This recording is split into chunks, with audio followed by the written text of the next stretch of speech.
The eCom Seller Summit was created to prove that with the right tools and training, anyone and everyone can make money in e-commerce. So many people want to try their hand at e-commerce, selling on eBay, Amazon, Shopify, and more, but they're afraid they won't be successful. This summit will show you that there's many ways to do e-commerce, and there are many platforms you can explore, because e-commerce really has no limits. It really can pay your bills, and e-commerce never sleeps. There's nothing like waking up to profits from getting sales all night long. My name is Nicole Whitlock, and this is the eCom Seller Summit.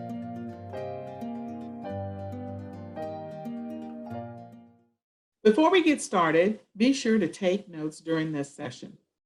Today's eCom Seller Summit speaker is Renata Darden. Renata is a serial entrepreneur who has always found creative ways to make money. She's owned multiple properties, attended liquidation auctions to sell items and to find items to buy, and ran her own card management business. When she became a single mom, she found e-commerce to be the best way for her to earn money and remain a stay-at-home mom. She's mastered the art of retail arbitrage, and today she will share her techniques with you. Renata, thank you for sharing your knowledge with us today. Hello, this is Nicole Whitlock with the eCom Seller Summit. And today I am so excited to interview one of my closest friends and longest friends, oldest friends, Ms. Renata Darden. She is going to be covering shopping for profits, one of our favorite things that we love to teach and share information with others. And the other thing about what she's going to be sharing is we actually host training sessions. We've been hosting them for a few years now, where we call it our second Saturday shop. And we do them in the Dallas-Fort Worth area. We are expanding out into other areas, Houston, Austin. And so I'm looking forward to that. San Antonio, Clean. So Ms. Renata. Yes. Go ahead and get started and tell these people what we love about shopping for profits. Okay, Nicole, thank you so much. We love shopping for profits. As Nicole said, this is one of our favorite topics to train on. I've actually done live trainings here in the Austin, Killeen area in the past, but this is the biggest piece of what we've been doing for about the last 4 years. There's plenty of platforms and lots of other ways to do e-commerce, but this is how I feed my family, fund my fun, and pay my bills. So let's get started.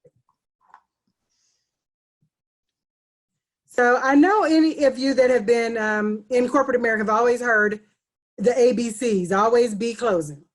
Well, I've always been selling. I started selling things or reselling things at a very young age. My father used to bring things home. He was a garage sailor. He liked to bring things home. And so he would bring things home. And I was a latchkey kid, so I was not allowed to leave the house while my parents were at work or whatever they had to take care of. So I would go around the house tinkering with things that he had. And when the weekends came, oftentimes you could find some of his garage sale finds on the edge of the curb because his daughter had decided that she wanted to sell them to get some of the things that she wanted. So I started very early, and in high school, after high school, during high school, I sold after school.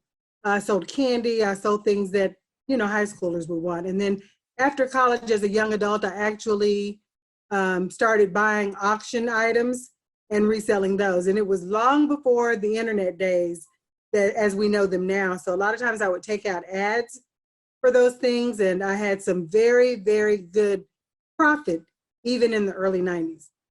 So I started e-commerce the way I'm doing it now, more or less, while I was still working a full-time job. I did not want to have all my eggs in one basket. I always worked 3 or 4 hustles, as I know them now to be called, on the side while I was working. And I always had really good jobs, really good paying jobs, but I just didn't like the idea of having all of my eggs in one basket. So I would use my profits from eBay sales and that sort of thing to save, to invest, and also to fund my habit for travel back then. So as I mentioned, I actually did e-commerce kind of on the side for a good bit of time. But I had a full-time job, and then I unexpectedly found myself living as a single parent, but I knew that I wanted to stay home with my kids. So I discovered and was thrilled to discover that there were ways that I could use e-commerce full-time to be able to pay my bills, to fund my family's fund, and to actually take care of everything that I needed to take care of as a mom. So for us, or for me personally, Amazon FBA is my preferred platform, simply because it works with my lifestyle. I tried drop shipping. I actually started on eBay almost 20 years ago. I sold on Craigslist. When Facebook evolved and came around, then there were the garage sale groups that Nicole knows those so well, that I would actually get lots and lots of sales in those areas.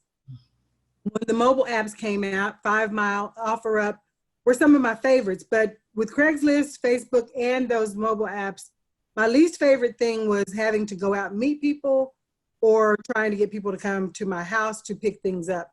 So as a single mom, you can understand that that wasn't necessarily my favorite part of those, even though they were viable options. When Facebook evolved even more and the marketplace came along, that became one of my top ways to actually sell things mostly around the house. But when, and I still use the mobile apps, mainly Macari. I was introduced to Amazon. I knew that I'd found my home. So many people do Amazon FBA or Amazon, even Merchant Fulfill, as a part-time gig or in addition to their full-time job. But for me, I am a single mom. I do Amazon and other types of e-commerce full-time. So planning is essential. If you have a desire to actually ramp your e-commerce business up to a place where you could leave your full-time job, I was fortunate enough in the sense that at the time I got started, I was not working a full-time job. I had recently been laid off.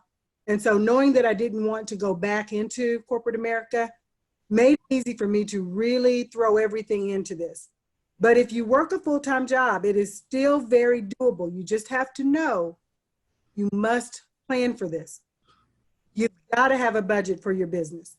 Just like any other business, you must have a budget. You've got to know how much you're going to spend. You've got to know where that money is going to come from. You have to set goals for your business. Using your e-commerce funds to pay for something specific like vacations or maybe college tuition, or maybe you're saving for a vehicle or a new home, you have to set goals that are actually measurable and trackable so that you know when you've missed the mark. I know Nicole has talked about this over and over again to our viewers. Consistency is key. You have to treat this like a business. You have to treat it like you actually are making money from this business if you want the business to work for you. You cannot treat it like a hobby.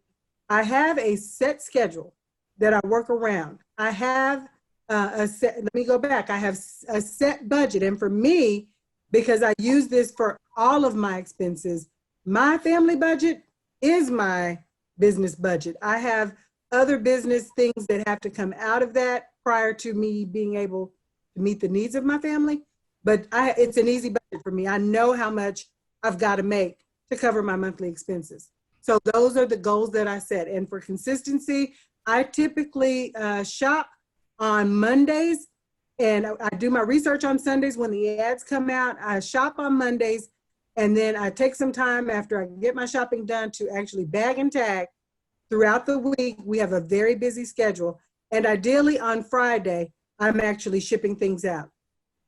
I like to start on Friday because that gives me all of Friday night and I can roll over into Saturday. UPS's last pickup here where I am is at 3 o'clock. So it does give me a little bit more time than trying to get it done over a weeknight.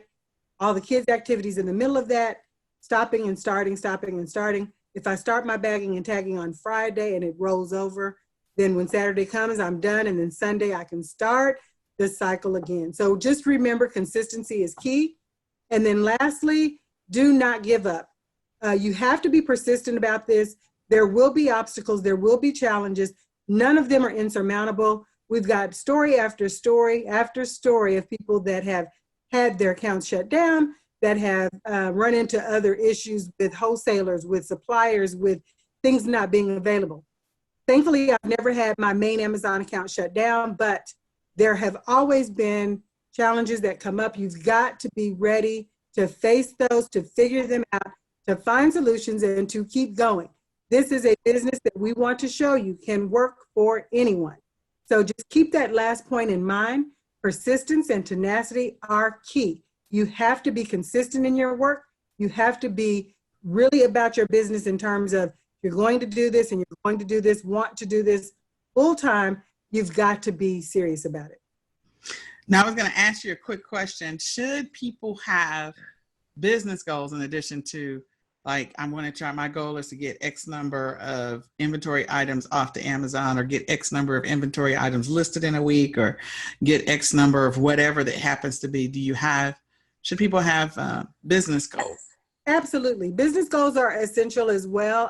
Again, I think I'm a little bit of an anomaly because I am just completely full-time kind of FBA. There are a lot of people that do FBA full-time, but I do it kind of with a mix of our old traditional shopping for profits, and most people that are full-time are doing things in some of the other aspects. So yes, you absolutely need business goals. Again, just as Nicole mentioned, if you're going to set goals to make sure that you always have money coming in, you might want to set goals for a certain number of items that you're going to list and ship every week. We call it feeding the beast, but you can't sell what's not listed, and you can't sell what's not there at Amazon. So in addition to going out, doing shopping, and doing the listing, you also have to make sure that you are consistently sending items in. My personal goals tend to be, again, based specifically off of my family budget. And I have a weekly budget that I set that I absolutely spend every single week. And again, I think that I'm a little bit of an anomaly where that's concerned, but I have a certain amount of money that I have to get in every month.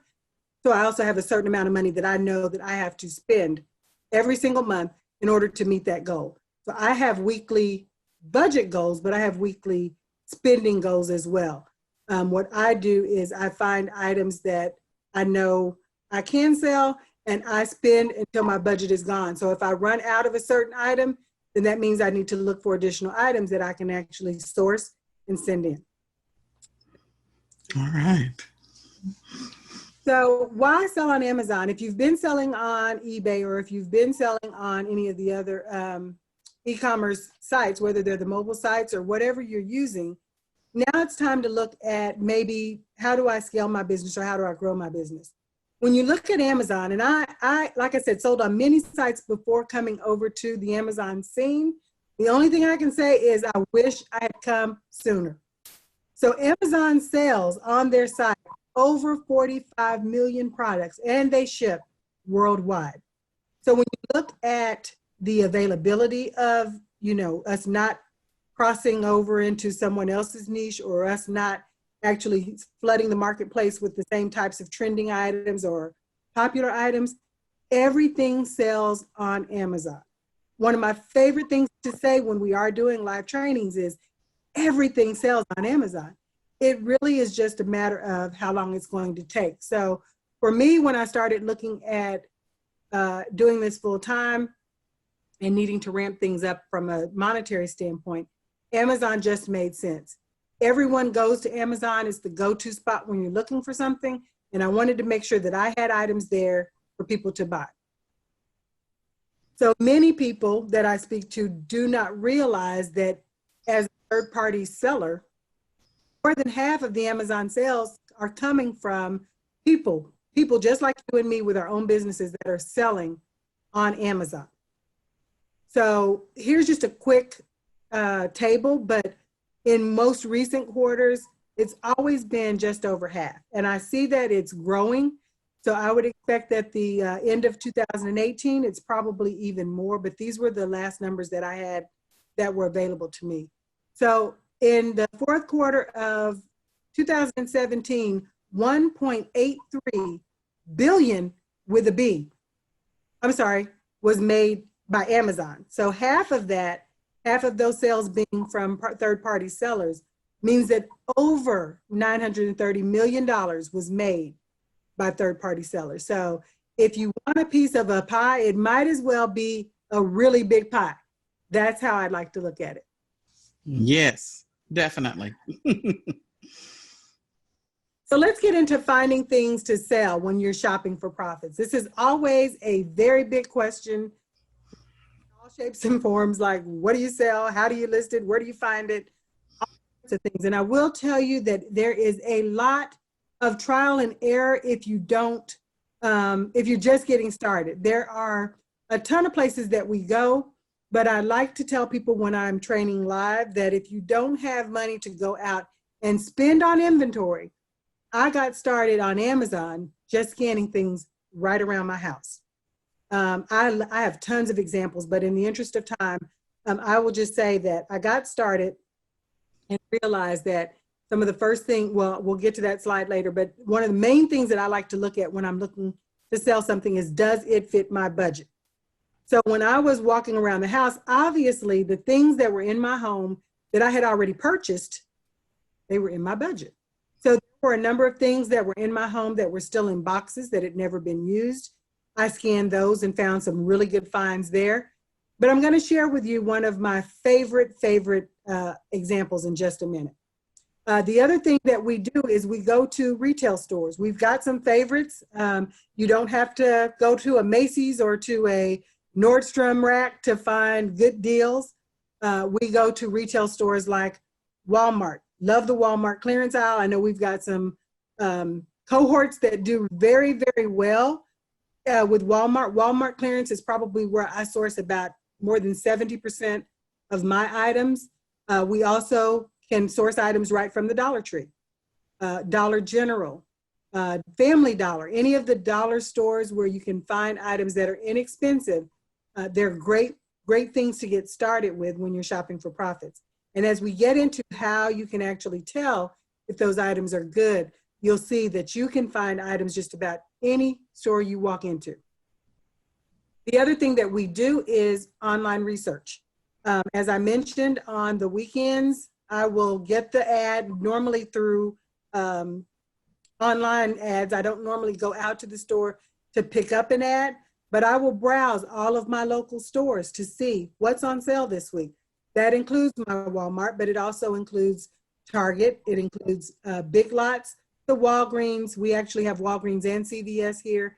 You will find some amazing deals if you look to see what's actually trending. You can find that information out on Amazon or just by Googling it. But if you find out what people are looking for, it's a great way to know, well, here's something that's on sale. And if people are looking for it, then I want to make sure that I've got it up there for them to be able to buy. There are arbitrage lists that many sellers will actually share with the public. I've used them in the past, but for the most part, it's a good way to get started just so you know what types of things people do source, but typically they are sold, and so you have to pay for those lists, and they're sold to a number of people. So then you get into an issue with everyone's looking for the same items. I don't live in a major metroplex, so it's not a huge deal for me. I personally know of maybe 10 or 12 other sellers here that sometimes beat me to the punch when I'm looking for something. And I know when they've been there because the shelves are cleared. Yep. There are arbitrage lists that you can buy, just another resource. And then there are inventory tools that you can use that will help you find things as well. And I use a few of those, both paid and free, but I'll get into that as we move along. So the main resource that we use, which is free, it's right on your phone, and you can find it in your Play Store, or if you have an iPhone, in the, I guess it's called the Apple Store. And it's just the Amazon Seller app. If you will follow along with me on this slide, the Amazon Seller app is going to give you all of your information in your hand, directly in your palm. So from the very beginning, you're going to open up your app, and it gives you on that day what your sales are for the day. It tells you how many actual items you've sold for the day.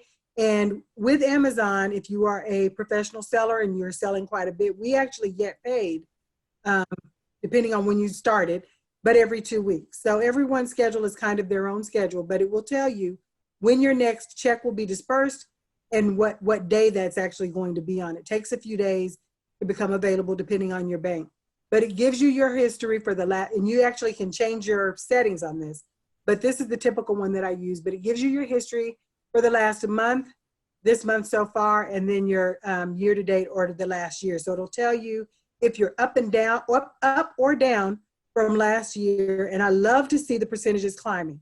So as I'm building my business, I love to see, hey, I'm 50% up from last month. And this time last year, I'm 40% up. That means I'm probably shipping in more items, but I'm probably doing a better job of selecting those items as well. So if you look down toward the middle of that first part of the screen to the left, there's add a product. Carry that over to the middle part of the screen. When you go to add a product, actually look back over to the left at the very top right. There's a little camera there. You can use that to just click on the camera.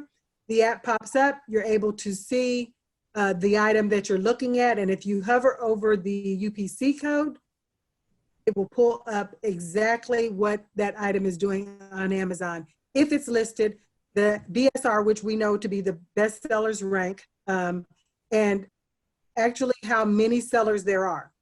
So this gives me, as an Amazon seller, pretty much all the information I need to know right away to determine if this is something I need to just sit down or if I want to delve a little deeper. So my own personal, everyone should have their own personal ROI, what you're comfortable with. Pardon me. So for me personally, I know that when I pick up an item, I'm typically only selling in the top, I want to say 5 to 1%. I'll get into circumstances where I will go with a higher BSR, bestsellers rank, but typically because I need my items to move quickly, and this is how I'm funding my family's household, I typically choose items that are in the 1%, 3%, and sometimes 5% range. So you get all of that information when you click on that camera, scan the app, and the information comes up. Many times when we take people out to do Shopping for Profits live, the first question is, nothing's coming up, or it's not available, or it says I can't find it. You know, I'm scanning and I can't find anything. Well, with a lot of trial, we have determined that there are tons of ways to actually find that item to put it into your, to list it and put it into your inventory. So one of them is in the middle here, and it's just to simply click on add a product. Where the magnifying glass is, just below that, you'll see search Amazon to sell. Amazon has a huge catalog, as I just mentioned, 45 million items. They are data king. They are king of tracking. They track everything. So I love to use that to my benefit to know that Amazon already has all this data because they take the customer experience very, very seriously. So when I click on search Amazon to sell, I can type in the UPC code. I can type in the name of that item. I can start right there to type in what type of item it is, like if it's, let's say, a beauty product. I can start to type that in because often those same words, keywords, are going to be in the description of that product as well. So you can, we've already got 2 ways, but you can actually scan a product. You can click here to add a product. And when you go to add the product, there are several different things that you can search on. There's also a camera right there. You can actually just click on the camera and hover over the item. Amazon will see the image of the item, search its catalog, and see if it actually has that item in its catalog. So many times people get discouraged. They look for the UPC code only. They don't find the item, and the first thing they want to say is, can't find anything to sell. Remember tenacity. Remember consistency. Remember, you have to find things, you have to find a workaround or a solution to make this work for what you need. I knew what I needed. I knew that Amazon would help me get there.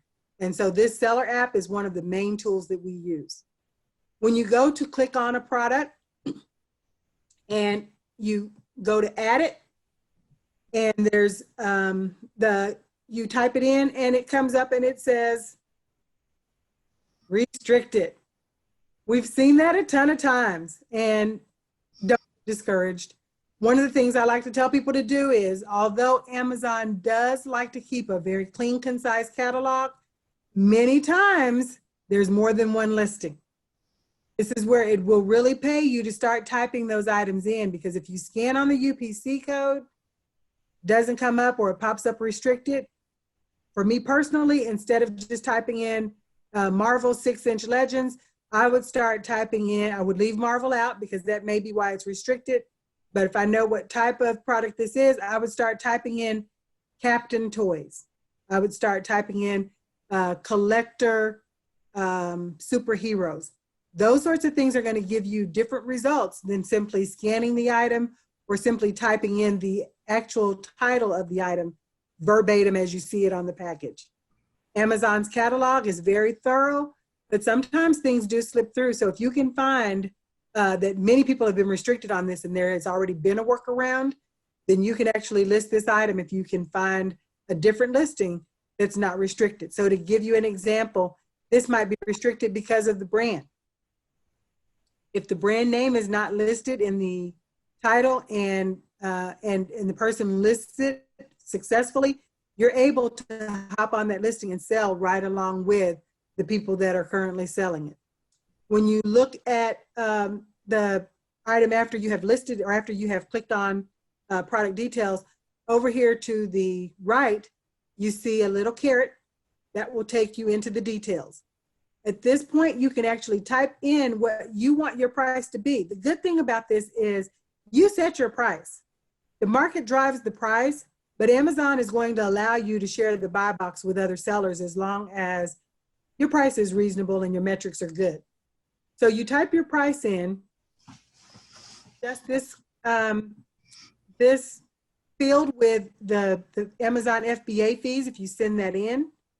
And then shipping to Amazon, you'll hear different things on this. I like to divide this by the number of items I'm shipping in. So if I'm shipping in 500 items and we get great discounts with Amazon when we're shipping through UPS, but if I'm going to ship in 500 items and it's going to cost me, just for saying sake, $10, they may be really light items, then I would actually put myself here with a nickel here. So whatever that's going to be, I like to divide it by the number of items that I'm actually putting into that shipment. So many times I will go out to start creating a shipment, but I'll come back to this and adjust it just so that when my sales actually happen, then I know I'm getting a good gauge of what my profit is. If you put too much here, then you're lowering your profit. And if you don't put enough there, then you're actually overstating your profit. And when your funds come in, you're not going to have as much as you thought, because you're going to have to pay for those fees before you get your money back from Amazon. Right here, you're going to put in the actual amount of the item that you purchased. So here, where we're selling it for $24.99, the fees are just under $7. We've got a shipping cost in there. Many people don't even put it in. And then the cost of the purchase, if I looked at, let's say, a Target or retail store and found this item for $11.99, my profit on this is going to be $5.56. Now, on a $12 item, that's almost a 50% return. We love to say, you're not going to get these kind of returns anywhere else. So if you have the funds to actually buy this item right away, list it, put it up, and look at let me see if I can see the rank over here is 514 in toys. That is in the top 1%. I would expect this item to move within a day or two. Of course, we've got millions of items in toys, and this being ranked number 514, the way the bestsellers rank works is the lower the number, the more items are selling. So unlike the military, I live in a military town, unlike the military where a high rank is a good thing, when you're selling on Amazon, you want to look for the low ranks. The lower the rank, it means the closer it is to that item being the number one seller on the Amazon app. So as you can see, we want to look for low ranks. So a 50% profit within a day or two, if you annualize that, you've got some astronomical returns. So we love to see an item where we can get 50, 100, 200%. Again, I fund my entire family's household with this. So I'm always looking to at least double my money, which would mean that if I were buying this for $12, I would probably put it back or try to find, I don't know if I can find a coupon or get a rebate or go to the wholesaler, distributor, manufacturer, and try to get it cheaper. Because of that great rank, I'm probably going to pick it up, but I'll know that my ROI is a little less than what I typically will put in my basket. The seller details is going to actually tell you that you can list this and send it yourself. So now you're going to get a credit for your shipping because you're shipping it out yourself. The actual total price is still going to be the same at $24.99, but look at the fees. The fees are a lot less, but remember, you're shipping it yourself. So the fees now, because you're handling it, you're packing it, you're putting the packaging materials in, and you're using your own supplies. Now the Amazon fees are a lot less because you're not paying FBA fees. So when you're going to ship this off to the customer, you've got a shipping credit in here. If you know it's going to cost you about $5.50 to ship that item, you add that into your shipping cost. Again, you've got more profit here because your FBA fees are not there. Your Amazon fees are simply commission. Amazon is marketing your item all through the night. Amazon is always up. Amazon is always working. I can't tell you how many times I wake up to sales. So because Amazon is doing the marketing for you, you're paying a commission to them. This looks like it's a little more than 10%, but I like to say I usually average it out to be about 10%. So we've gone over Seller Central. We've looked at how to get here. Sometimes you will find that there is a product and it is not on Amazon.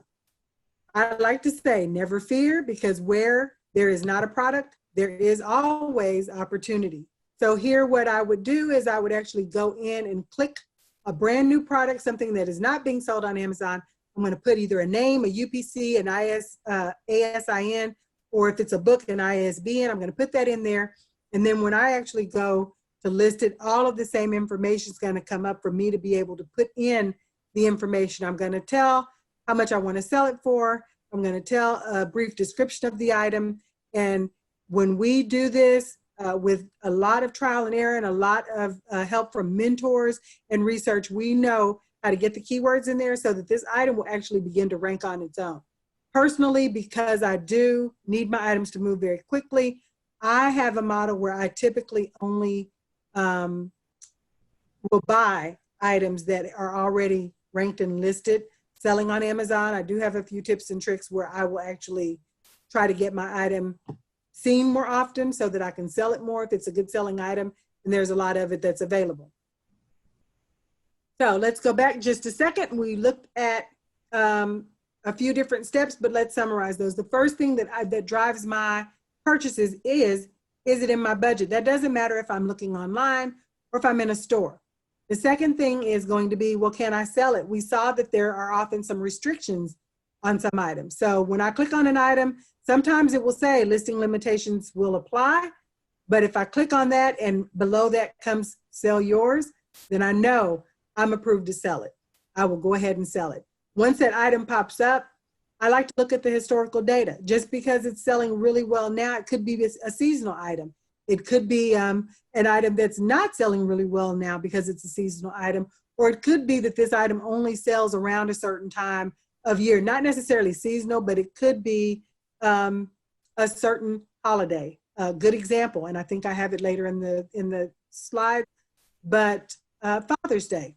There's certain things that we like to buy for dads.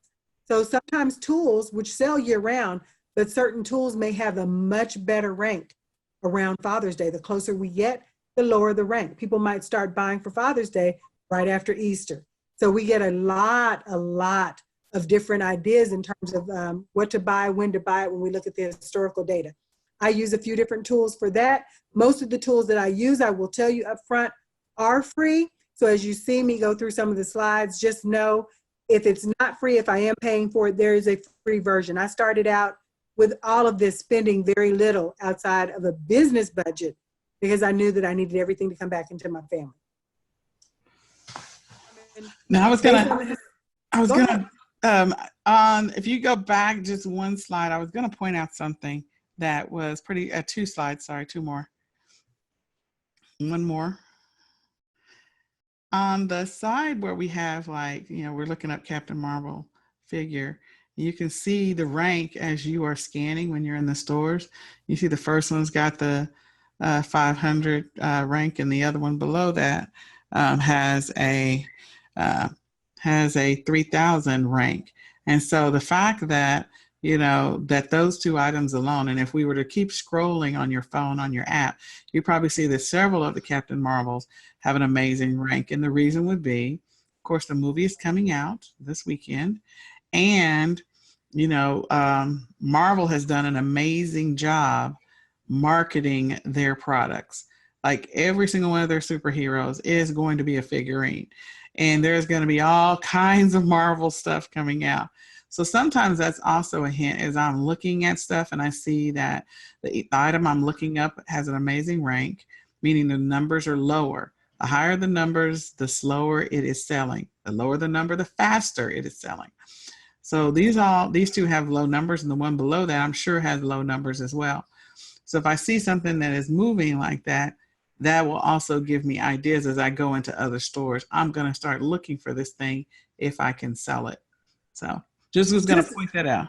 Absolutely. And just another point, I scan everything. So to Nicole's point, this movie is coming out this weekend. I've had so much going on in my personal life. I didn't even realize the movie was coming out this weekend, but when I scanned it and I see that it's got a really low rank, guess what? I don't care why, I'm going to buy it. So to Nicole's point, it will be good to know all of the upcoming movies and things that might drive your sales, because now you can go into just about every store and know to look for those type of items. Just because this is a 6-inch figurine doesn't mean that there aren't costumes for the kids, that there aren't candy bars and different things that Marvel markets that you could also be selling. So that's a great point, Nicole. Thank you so much. So here's one of my favorite examples of me just getting started.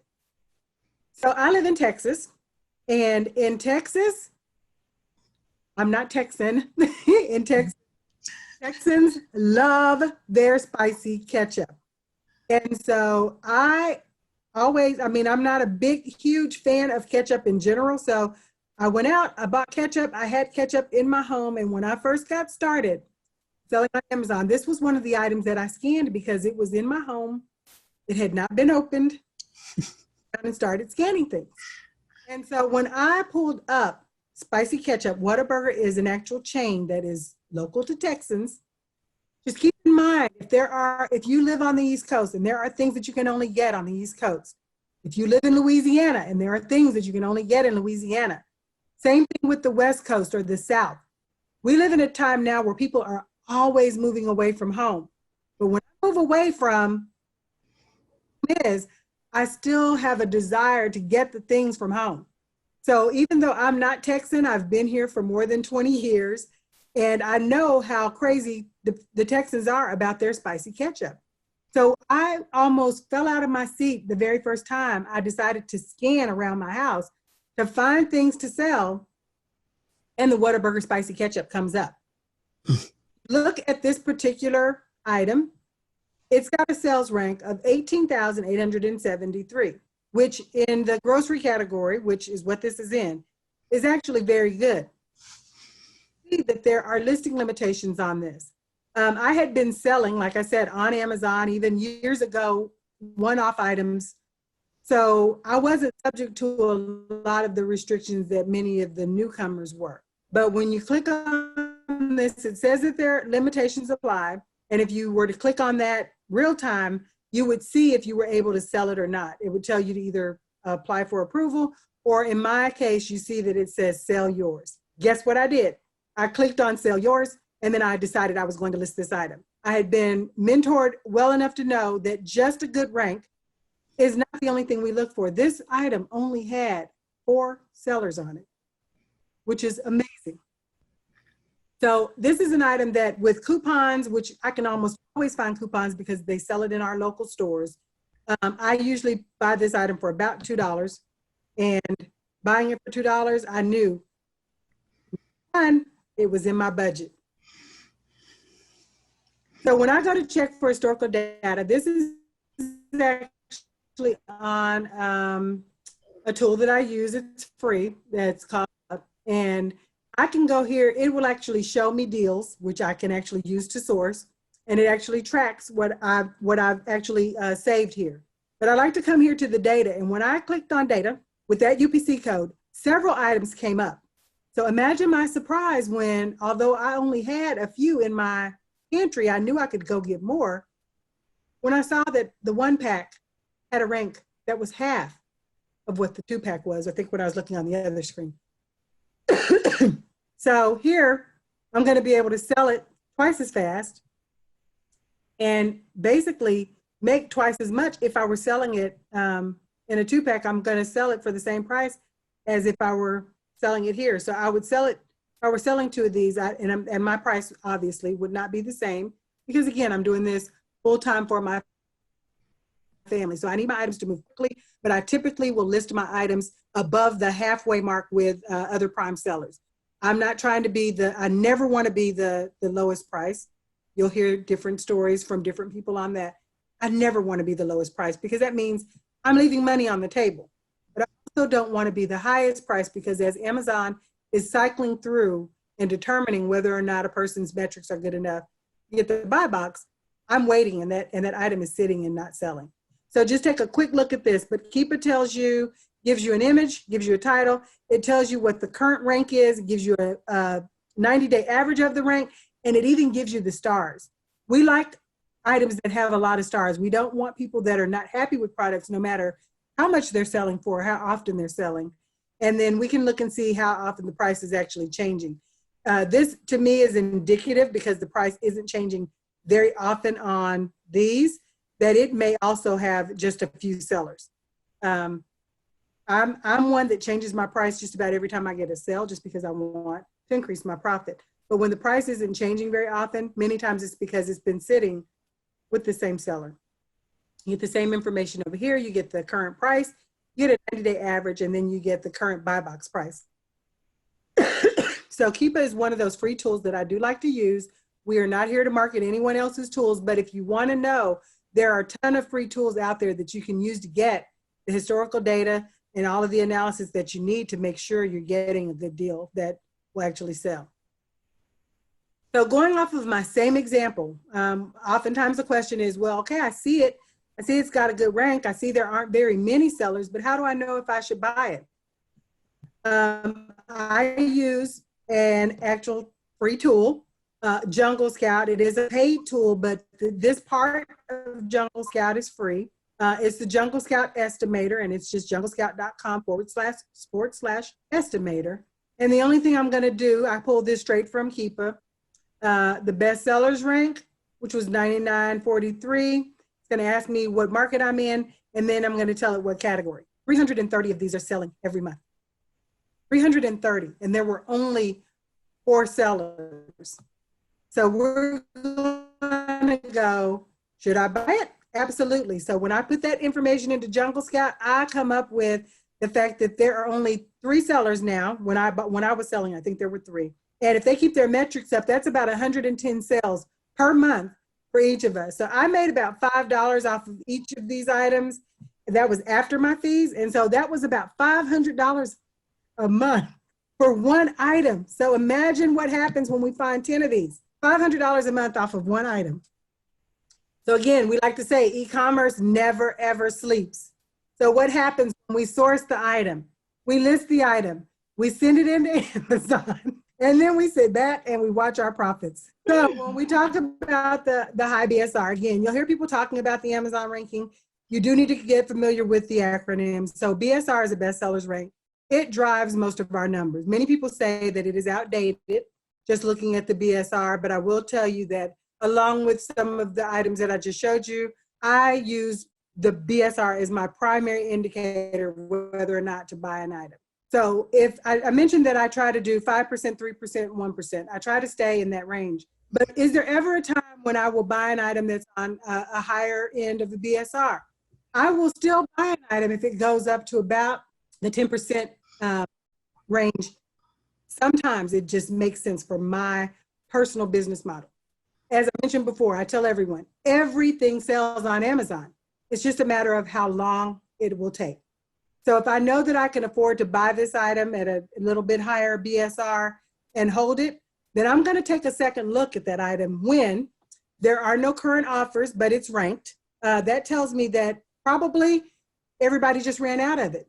And if there are no items to sell, then the rank is steadily creeping up because it's not selling, not because no one wants it, but because it's not available to sell.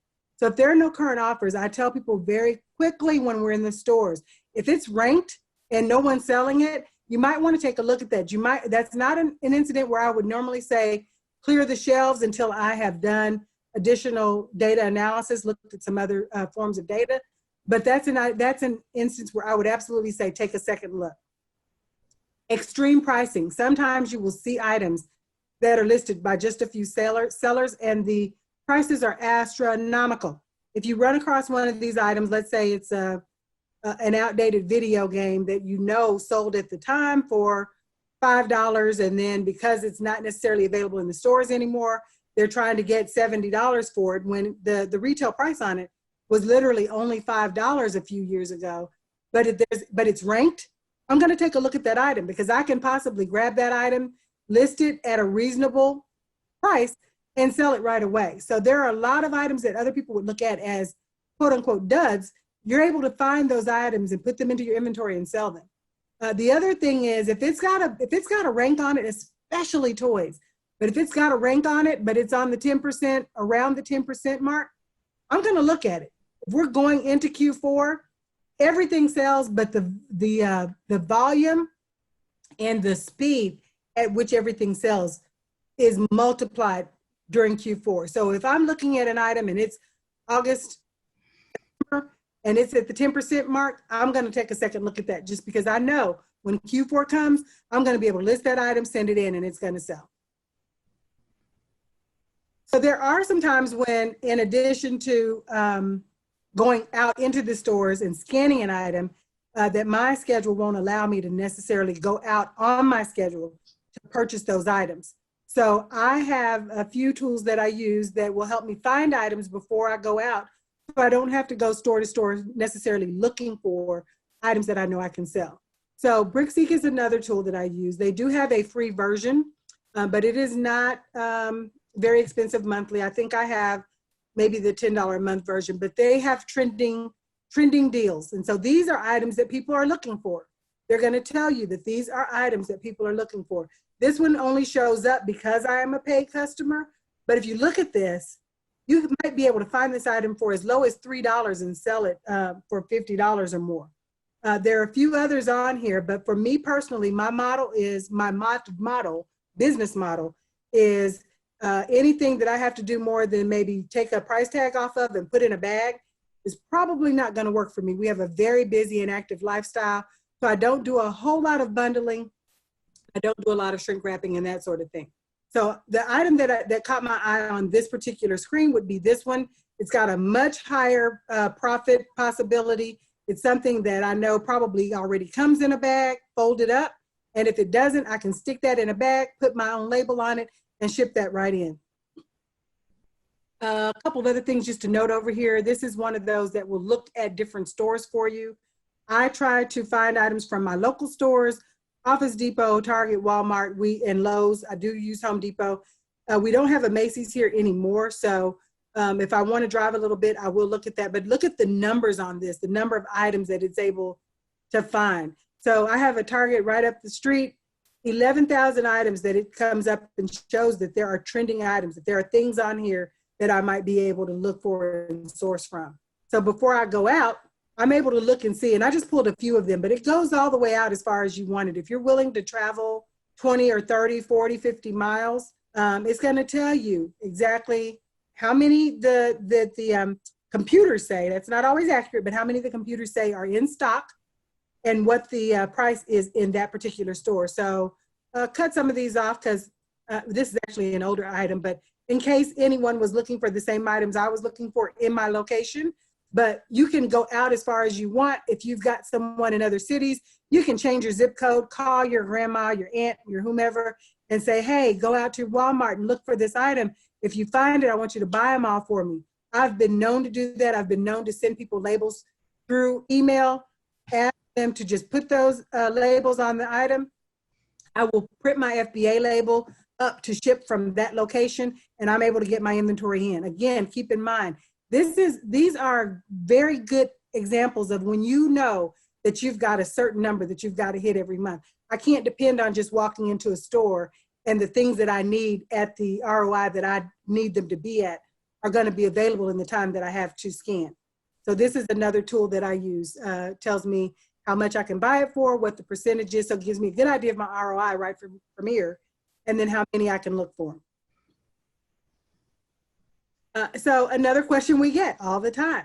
Okay, so I find this item, it's a great deal. I see I can get it for $13. I go run out to my store, pick up the last 6 of those. I get them here, and then I'm like, okay, I scanned it when I was in the store, but it's not selling on Amazon.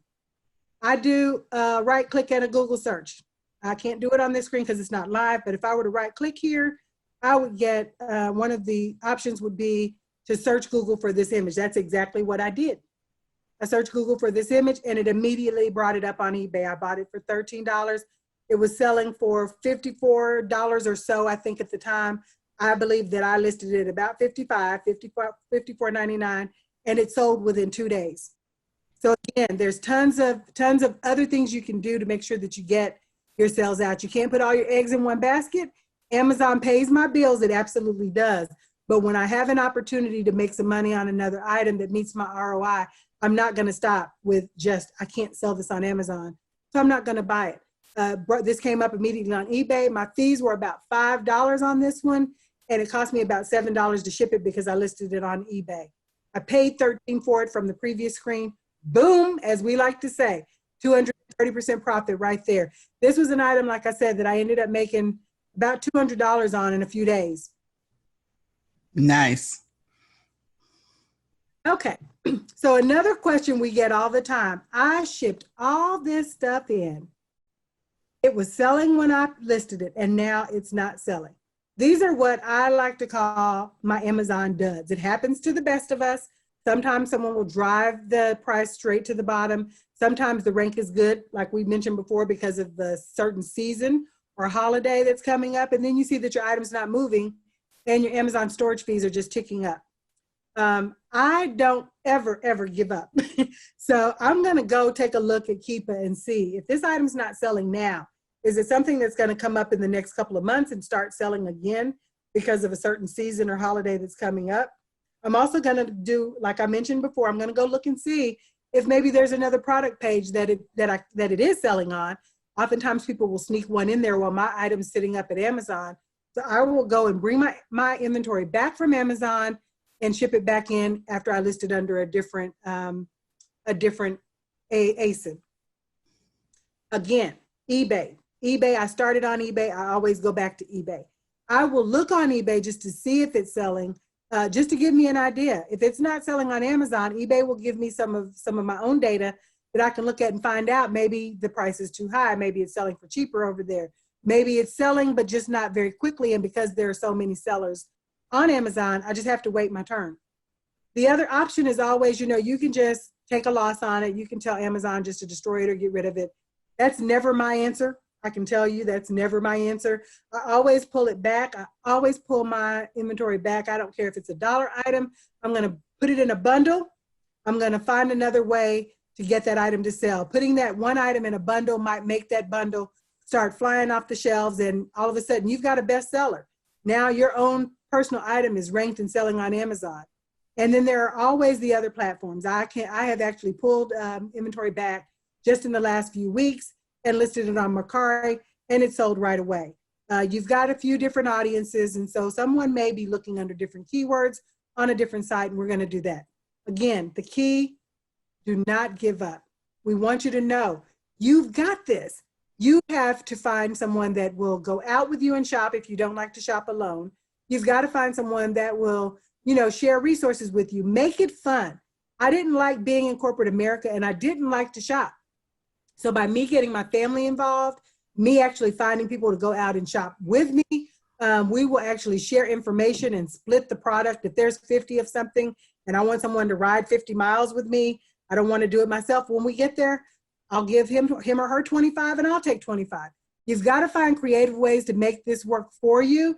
But I guarantee you, if as a single mom with 2 active teenage boys, I've been able to stay home without a full-time job for over 5 years. If I can do this, you can do this too.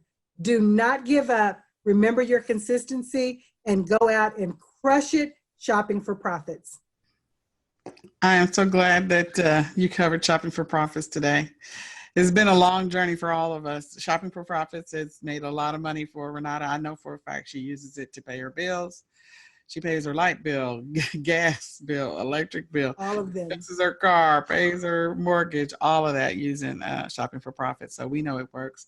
And we have a lot of team members who use shopping for profits to pay. And they just do it part-time. They just do it Friday, Saturday, Sunday, and they make full-time income. It is bananas to think that, this is a way that you can make money, because I never would have thought of it. Some people refer to it as flipping. Some people refer to thrifting as flipping, but it's just another way to get the money that you need to do the things that you need to do, whatever that happens to be. I personally, because I'm a single mom as well with 2 special needs kids, I use e-commerce to cover our medical expenses, our therapies, our special diet, our supplementation, and our summer programs. So that is one of the things that we do. So we thank you for watching today's session, and we hope that you found it helpful. I do hope you did. And we hope that you enjoy the other speakers as well. Thank you, Renata. Absolutely. Thanks for having me.